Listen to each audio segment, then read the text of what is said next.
Thanks, Kristen. Your child comes home from school with all sorts of memories, be it artwork, report cards, or class yearbooks. It can be a lot to handle. But where can your memories go so they don't get lost? Professional organizer Andi Willis is here to show you what you can put in your memory box.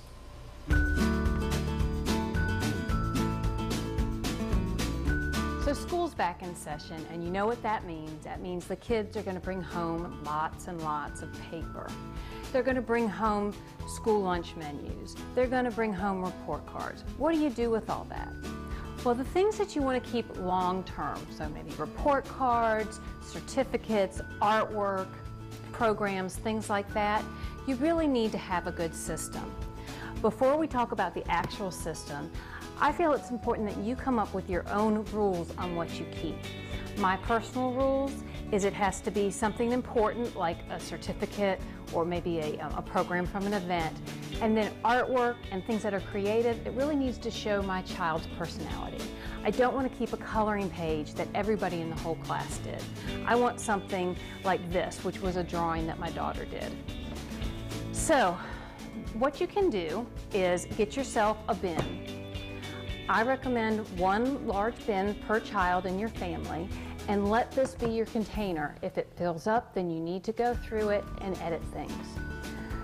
So the bin is our container for all of the memorabilia, all of the artwork.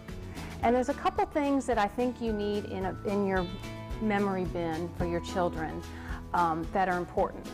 The first is a smaller box, and what's important about the smaller box is it gives you a place to put all those small little trinkets. Like in this case, we have a Girl Scout vest, we have medals, we have awards, we have little artwork, little things that we want to keep. And again, this box, when it gets full, it needs to be gone through and pared down.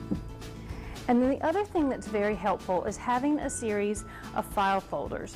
These are just accordion file folders, and there is one for every grade from preschool through 5th grade, and then single ones for middle school and high school.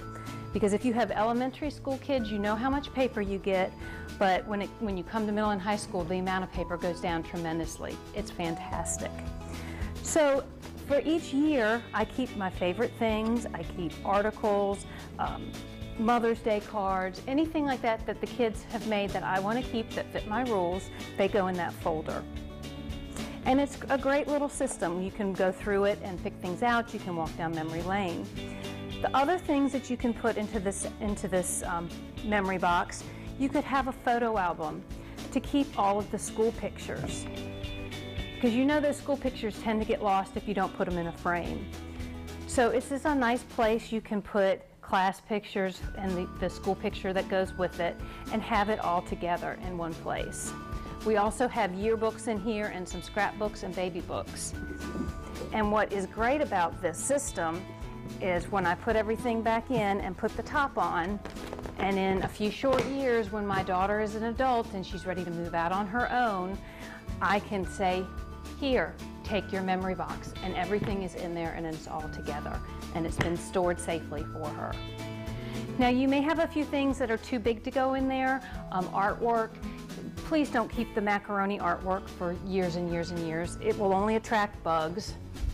So if you have something, say like this painting, this picture that is too big to go in your folders, too big to go in your box, simply snap a picture of it with your cell phone. And now you'll have a digital record of this, and then try to part with it. Because if it's oversized, it's going to get crunched and wrinkled, and it's going to get damaged anyway. And there's several apps out there in the world that you can use to archive your kids' artwork. One is called Keepy, K-E-P-P-Y, and the other one is called Artkive, A-R-T-K-I-V. And they're great ways to keep your kids' artwork digitally.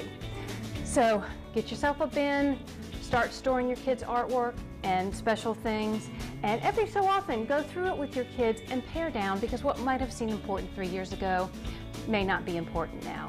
But keep their memories safe, and they'll thank you for it later. Really good stuff, Andi. If you have any suggestions on what Andi should feature in upcoming installments of Good Life Organizing, you can send her an email at andi@goodlifeorganizing.net. You can also visit Andi's website for more organizing tips and tricks. That's at goodlifeorganizing.net.